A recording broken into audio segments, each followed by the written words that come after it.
Olá a todos, como é que estamos? Como é que vocês estão?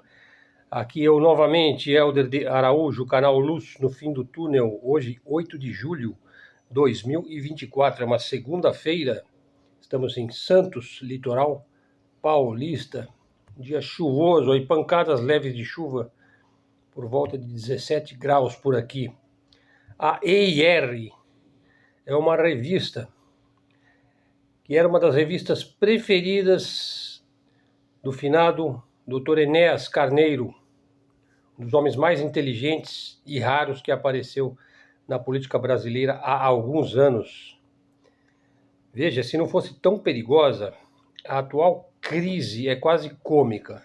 Veja, de 9 a 11 de julho, né? De 9 a 11 de julho, é uma matéria que eu recebi da EIR no meu e-mail, eu subscrevi a revista, eu recebo diariamente as suas matérias. É um artigo de Dennis Small, que eu vou trazer, eu trouxe para o canal, adaptei já no blog.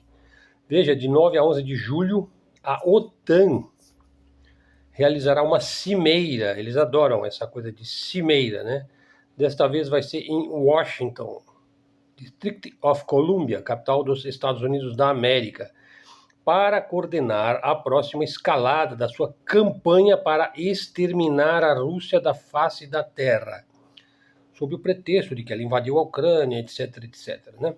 Os líderes dessa reunião chique vão incluir aí o resmungão, o perdido presidente Joe Biden, né, cuja deficiência cognitiva crônica foi exposta publicamente ao mundo inteiro recentemente no seu comício aí contra Donald Trump. Um outro que vai estar também na cimeira de Washington, portanto a cimeira vai ser amanhã, terça, quarta e quinta, né? O francês Macron, acaba de receber uma surra eleitoral, né? Parece que a esquerda venceu lá na França, né? A esquerda liberal e a extrema-direita é exatamente a mesma coisa, né? Não muda nada, nada de nada, né? Aliás, direita e esquerda já era, né? Quem ainda se pauta por essa balela vai ficar mal informado, né? Ele acaba de receber uma surra, né? Mesmo assim, ele vai estar se pavoneando lá em Washington, né? Provavelmente ele vai estar murmurando: por que não comem brioches? Por que não comem brioches? Né? Bom, e tem um terceiro lá, o Keir Starmer, do Reino Unido, que foi empossado há 72 horas apenas. Mas por causa do interesse universal lá no Reino Unido de todo mundo contra todo mundo. Né? Sobretudo todo mundo contra os seus oponentes conservadores. Né? Com exceção do grupo de dissidentes anti-guerra em torno do primeiro-ministro húngaro Viktor Orbán, enfant terrible, porque ele é contra a guerra, todos lá vão jurar fidelidade eterna à ordem baseada em regras. É um jargão que não significa absolutamente nada, nessa ordem internacional baseada em regras. E vão todos lá, com exceção do grupo em torno do Viktor Orbán, né, que ainda alguém tem juízo, né, nesse mundo, todos vão se comprometer aí com alguns bilhões de dólares para o mortífero Volodymyr Zelensky da Ucrânia, né? Quer dizer, ele é mortífero para a juventude de seu país, que já se foi todinha, né? Parece que a média de idade hoje do que sobrou das forças armadas da Ucrânia é de 43 anos, né? E o Zelensky aí, que nem sequer é o presidente da Ucrânia mais, né? O seu mandato expirou no dia 20 de maio, aí último, ele cancelou as eleições e decretou lei marcial, né? São, são essas coisitas aí, né? Dessa cimeira de Washington, né? Vamos lá, vamos analisar um pouquinho. Veja, as instituições do antigo regime, do ancien regime, estão desmoronando, né? Não estou falando do antigo regime lá, né, antes do Congresso de Viena, né? Quando o Napoleão perdeu, né? Eu estou falando do antigo regime aqui, né? Da nossa era, né? Da nossa década aqui. Veja, estão desmoronando as instituições muito mais rápido do que mora para dizer: nunca desistiremos da nossa bolha de derivativos. O edifício de guerra é mantido unido em função da narrativa, veja só, vamos analisar, de que Putin pretende reconstituir a União Soviética. Putin vai invadir os países chihuahuas, lá os bálticos. Putin vai tomar o Alasca. Putin vai conquistar Marte. né? Putin descobriu os Anunnakis. Putin descobriu o caminho para a Terra Oca no Ártico, né? Putin provou que a Terra é plana na Antártida, ele encontrou um portal lá dos discos voadores, dos OVNIs, né? Bom, afirmar bobagens que as pessoas às vezes adoram, né? Não as tornam verdades, né? As declarações públicas do Putin nas últimas décadas de que a OTAN não pode invadir a Ucrânia, a OTAN não pode colocar armas nucleares na Ucrânia. Ah, não, daí é mentira do Putin. Daí é mentira, daí é blefe, né? Aí não. Bom, falando aos participantes na reunião aí de 5 de julho da Coligação Internacional para a Paz, a fundadora do Instituto Skiller, a Helga Zepp-LaRouche, né? LaRouche é um dos proprietários, fundadores aí do EIR, a revista que eu estou usando, né? Lançou um desafio, né? Ela falou o seguinte, olha, vejam bem, precisamos fazer um trabalho mais profundo. Estamos vendo agora um enorme esforço para substituir a realidade por narrativas ideológicas. Acredito em Platão, em Sócrates, acredito no diálogo racional, na lógica. Eu não creio que alguém seja dono da verdade. O diálogo socrático é um método para se chegar à verdade, né? Se acabarmos num mundo onde todos os lados apenas defendem suas próprias narrativas, teremos um diálogo de surdos e a verdade estará perdida. Precisamos lançar um desafio aos historiadores, aos jornalistas, aos pensadores, às pessoas preocupadas com a verdade histórica, para reconstruírem. Como é que chegamos a este ponto de estar às portas de uma terceira guerra mundial? Como é que perdemos uma incrível oportunidade histórica que existiu há mais de 30 anos, com a unificação da Alemanha, com o colapso da União Soviética? Naturalmente, para as pessoas que lá viviam, não foi uma coisa boa. Foi um colapso do seu sistema, né? Continuando, Wesley. Putin disse que considera o fim da União Soviética a maior catástrofe do século XX, ou alguma coisa do tipo. Ora, essa fala do Putin é sempre mal interpretada para dizer que ele quer retomar a União Soviética. Não foi isso que ele disse. Ele disse porque os anos que se seguiram ao período de Yeltsin foi o desmantelamento total das capacidades industriais russas, sobretudo de 1991 a 1994, houve lá uma queda de 30%, né, de tudo. Isso levou a um colapso incrível, inclusive demográfico. Nessa época, a Rússia perdia 1 milhão de pessoas por ano. Veja, eu já fiz um vídeo sobre isso, né? Porque a taxa de mortalidade aumentou muito em relação à taxa de natalidade. Isso para não falar da AIDS, do álcool, do tabaco, do desemprego em massa, né? Enfim, muitos problemas que eles tiveram, né? Foi a isso que Putin se referiu. As circunstâncias sob as quais a União Soviética entrou em colapso levaram ao colapso na década de 90. É isso que ele chamou de catástrofe, né? Tudo nesse momento está sob o controle da narrativa. É preciso fazer as pessoas acreditarem que a paz é impossível, né? Que a Rússia deve ser derrotada. Portanto, uma vitória no campo de batalha é o que importa, né? Bom, esse é o caminho para a Terceira Guerra Mundial, né? Na Alemanha, aliás, já não é sequer permitido dizer que o que quer que esteja acontecendo na Ucrânia não é uma guerra de agressão, né? Que não foi provocada pela Rússia. É proibido você dizer isso. Se você disser isso, né, como foi dito lá por um dos oradores, né, você vai ser preso e vai ser punido de forma grave, né? O negacionismo, o cancelamento total aí do indivíduo que ousa, né, ir contra a narrativa corrente ali em suas mentes, né? E ela ainda completa, ó, esse é o fim da democracia, a morte da liberdade. Eu acho que temos que lutar pela verdade histórica. Eu colocaria isso como um desafio a todos os participantes, né? Para ajudar a reconstruir o que realmente aconteceu desde 1989. Ela estava falando lá num congresso, né? Desde a queda do muro, quais foram as oportunidades, como eles foram perdidos, por que eles foram perdidos, o que veio no lugar daquilo. Porque eu acho que uma reelaboração racional dessa história é um ingrediente importante para que possamos voltar à discussão. Somente se você olhar para o que deu errado, você poderá pensar seriamente como o que precisa ser feito para remediar isso. Então aí, pessoal, a revista EIR é uma joia, né? O Dennis Small e a Gretchen Small escrevem na EIR. A EIR, falar um pouco da revista, ela está na vanguarda aí do jornalismo independente e investigativo há mais de 50 anos. Fundada por Lyndon LaRouche, já falecido, em 1974, né, o EIR foi criado para ser um jornal de inteligência independente. A ideia, então, foi criar um jornalismo capaz de fornecer uma avaliação precisa, né, para se entender o mundo atual, o mundo real, né, que está sob as garras aí de uma elite oligárquica, ou de mais de uma elite oligárquica. Né.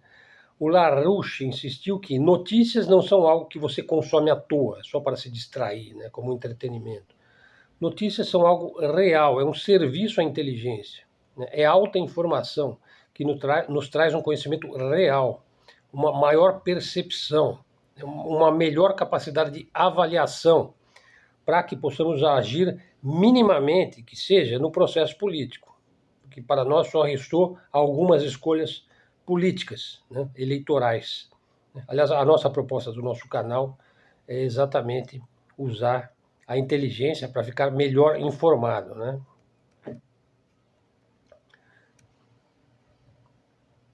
Agora falar sobre um outro assunto, segunda parte do nosso vídeo.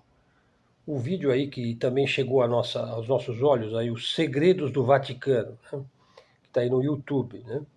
Veja, esse vídeo ele trata da inteligência do Vaticano, né, durante a Guerra Fria, né? E fala aí sobre um crime que teve lá em El Salvador, do Monsenhor Romero, né? O Serviço de Inteligência do Vaticano recolheu informações valiosas de padres lá da Nicarágua, né? Um deles informou sobre as forças guerrilheiras sandinistas e foi partilhado isso com o MI6 britânico e a CIA norte-americana. No crime contra Monsenhor Romero, houve o envolvimento de várias agências de inteligência, incluindo as agências de inteligência do próprio Vaticano, o Mossad israelense, a inteligência cubana e a CIA. Além disso, o palestrante lá do vídeo, né, ele aborda aí a perda de seguidores católicos no Brasil para as igrejas evangélicas americanas e as complexas relações entre o Vaticano e o regime de Francisco Franco na Espanha, né. O documento revelou as prisões secretas de Franco, que eram conhecidas então na Espanha como concordatárias, onde foram detidos aí os chamados padres vermelhos, né, que foram acusados de serem comunistas e pró-soviéticos, né. E também ele também vai mencionar ali nesse vídeo a intervenção da NSA, que também é uma agência de inteligência na área cibernética, em telefonemas que houve entre cardeais durante o período pré-conclave, antes da eleição do Papa Francisco, né? Que essas negociações tiveram lugar em restaurantes estratégicos de Roma, onde os cardeais negociavam apoio aos seus candidatos em troca de posições influentes dentro da igreja. Veja, aí no caso eles estão fazendo arapongagem, espionagem de cardeais que vão escolher o próximo Papa, né? Nesse vídeo também se mencionou El Libro Negro del Vaticano, que expõe as complexas relações entre a CIA e o Vaticano. Na seção do vídeo aí em questão, né, ele diz o seguinte, que existem muitas relações entre o Vaticano e o regime de Franco na Espanha. Ele está mais focado nessa questão, né? E foi mencionado então um documento que revelou essas prisões secretas do Franco, as concordatárias, onde os padres vermelhos foram detidos pela polícia de Franco. O Vaticano e o governo de Franco tinham relações tensas e o NSA interveio em telefonemas aí entre 8 cardeais durante o período pré-conclave, né? Essas negociações tiveram lugar em restaurantes estratégicos em Roma, onde cardeais espanhóis e franceses negociaram apoio aos seus candidatos em troca de posições influentes dentro da igreja. Uma vez convocado o conclave, os cardeais foram estritamente proibidos de discutir política uns com os outros, sim, após iniciado o conclave, mas não antes, né? Então aí é um vídeo aí procura denegrir o Vaticano. É claro que o Vaticano está por trás de certas agendas muito pouco conhecidas, né? Você sabe, ali na Europa você tem círculos de poder, né, em grande disputa. Aliás, por falar nisso, quais são os grandes círculos de poder hoje no mundo? Veja, já se falou em califado, já se falou em retomar o Império Austro-Húngaro. Veja, o Orbán é um cara que vai contra a corrente, né? A Europa está indo para o lado do sionismo, né, que também é um polo de poder, com 3.000 anos aí de tradição, né? Um outro polo é a Eurásia, especificamente a Terceira Roma, né? Moscou, né? Isso não é por causa do Putin, né? Desde o século XVI que se fala que a Terceira Roma vai ser Moscou, né? Sim, mas os sionistas, eles falam no Terceiro Templo de Salomão, quer dizer, que é uma disputa aí. E também existe um projeto aí chinês, que também tem mais de 3.000 anos, né, de se consolidar, né, o confucionismo chinês. E o que dizer do neoliberalismo americano, aí, do mundo dominado totalmente pelos bilionários, que estão propondo aí uma sociedade transhumana, né, que vai além do ser humano. Renda mínima básica universal, toda aquela balela. Então você tem aí uns 4 ou 5 grupos de poder. Eu ainda vou fazer um vídeo sobre isso, para analisar quem é quem no mundo, o que é que está por trás, né? Então, essa questão do Vaticano aí é muito intrigante e também mostra que hoje, no Brasil, existe uma forte presença aí dessa linha sionista dentro das próprias igrejas evangélicas, as chamadas pentecostais e neopentecostais. Eles vão dando uma rasteira aí nos católicos, né, e nos próprios evangélicos. Veja, o que caracteriza a religião católica é o Novo Testamento, não é o Velho Testamento. Os evangelhos são o Novo Testamento. É a mensagem do Cristo, né? Enfim, não vai dar bom isso aí, não vai dar bom. Continuando aqui, ó, segunda parte do vídeo. O efeito Orbán atingiu o mundo esta semana. O primeiro-ministro húngaro Viktor Orbán viajou para Kiev para discutir a paz com o senhor Zelensky da Ucrânia. E depois ele foi para Moscou para discutir com o presidente Putin da Rússia. Veja, ele está num périplo aí para tentar construir a paz. Como disse o Orbán, muitos passos são necessários para nos aproximarmos do fim da guerra. No entanto, demos o passo mais importante, estabelecemos o contato. Veja, novamente a questão do diálogo socrático, e ele está fazendo a lição de casa. E ele diz, ó, concluí minhas conversas em Moscou com o presidente Putin. O meu objetivo era abrir os canais de comunicação direta e iniciar um diálogo sobre o caminho mais curto para a paz. Logo veremos. Não está claro que Orbán planeja para hoje, no caso, né? No entanto, hoje é segunda-feira. No entanto, na sexta-feira, 5 de julho, em que ele foi para Moscou e se encontrou com Vladimir Putin por 2 horas e meia. Ele também apareceu numa publicação norte-americana, na Newsweek, um artigo que é intitulado assim, ó, o objetivo da OTAN é a paz, não a guerra sem fim. Quer dizer, exatamente o oposto do que eles fazem, né? Orbán criticou, então, a hipocrisia ilimitada da OTAN. Ele disse que toda a agenda da OTAN consiste em promover a guerra e fazer promover a guerra. Tudo que a OTAN faz hoje em dia é atacar. Tudo isso vai contra os valores, mesmo que pelos quais foi fundada a própria OTAN, né? Hoje, cada vez mais vozes dentro da OTAN defendem a necessidade ou mesmo a inevitabilidade de um confronto militar contra os centros de poder geopolítico do mundo. Esta percepção de confronto inevitável funciona aí como uma profecia autorrealizável. Quanto mais os líderes da OTAN acreditarem que o conflito é inevitável, maior será o seu papel na sua precipitação. A OTAN cumpre o seu propósito quando conquista a paz e não a guerra, sim, porque ela foi criada como um grupo militar defensivo, mas ela já se tornou totalmente ofensiva, né, principalmente quando ela invade, né, ela toma o poder lá no Maidan, em 2014, na Ucrânia, né? Se você escolher o conflito em vez da cooperação e a guerra em vez da paz, vai cometer suicídio. Também ontem, o primeiro-ministro da Eslováquia, Robert Fico, no seu primeiro discurso público desde que foi baleado, no dia 15 de maio, ele declarou que se a sua saúde tivesse permitido, ele teria acompanhado Orbán na visita a Moscou. Também é um que está indo contra a corrente, em busca do diálogo, e da sanidade. Contra os uivos dos que fomentam a guerra, enfurecidos com o ato diplomático de Orbán, o Fico disse: não há conversações de paz, iniciativas de paz suficientes. Foi há apenas cerca de 7 semanas que Fico quase perdeu a vida. Por quê? Porque ele se recusou a participar desta histeria, desta loucura da OTAN e de Washington. E na vizinha Bulgária, o primeiro-ministro Glavchev, do governo interino, declarou que irá oferecer à OTAN na próxima semana os serviços da Bulgária para a mediação do conflito Rússia-Ucrânia.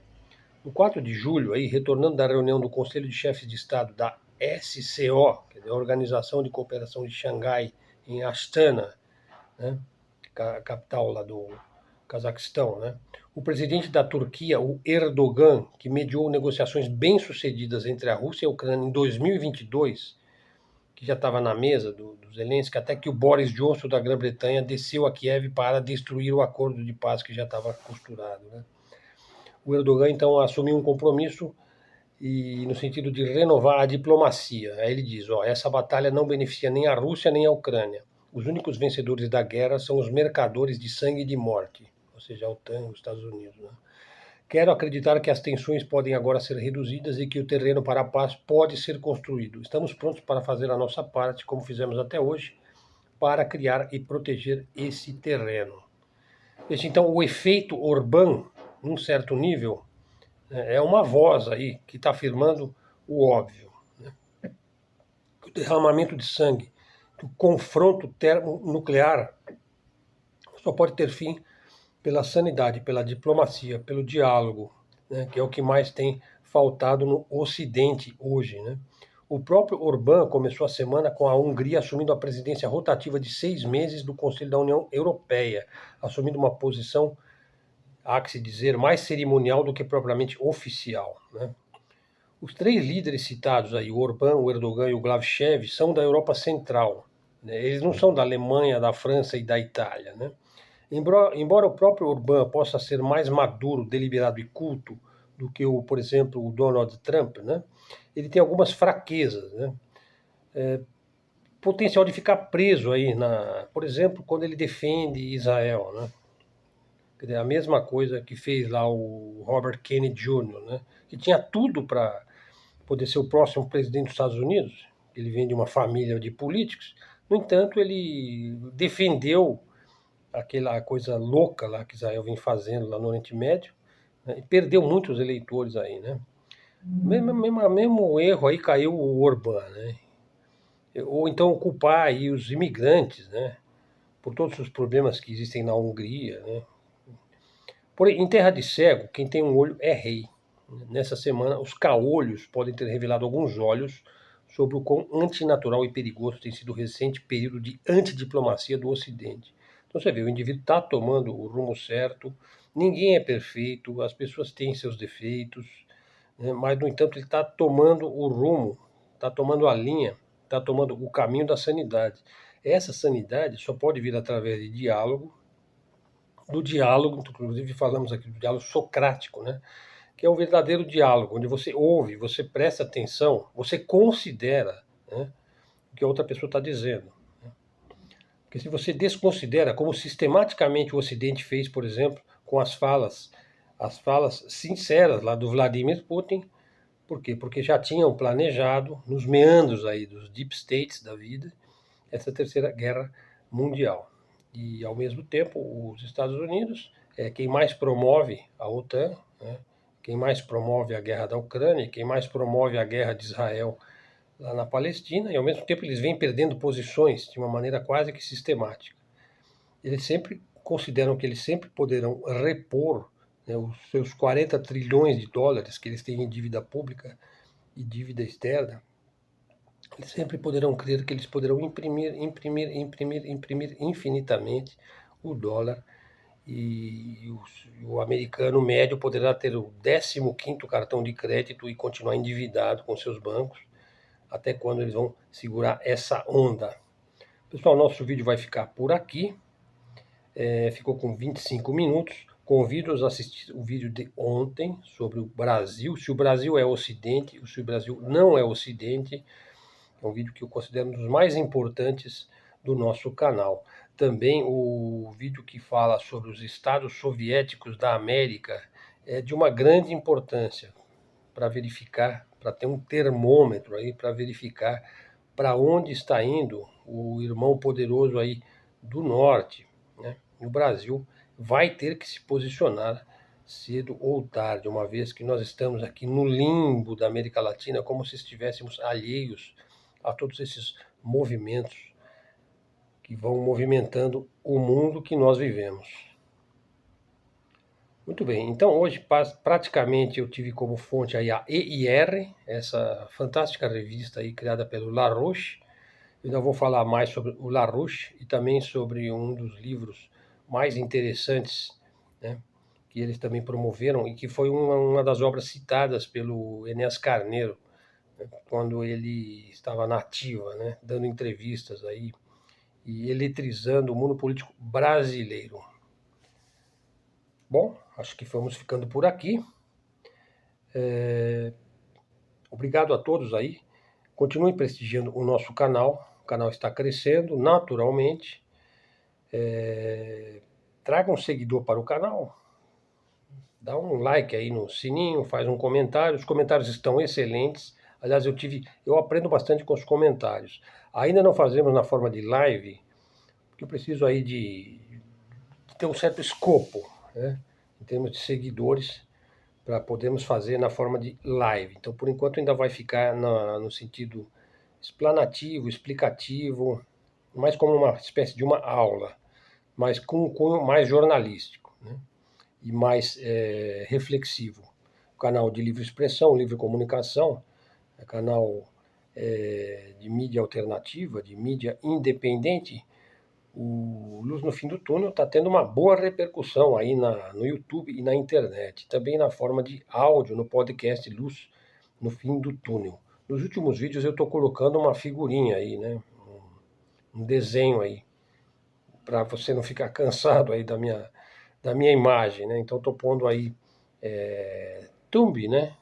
Aí quando o vídeo aparece para você, ele vai aparecer uma figurinha, né? E o título do vídeo. Pessoal, então muito obrigado a todos, até a próxima e fiquem com Deus.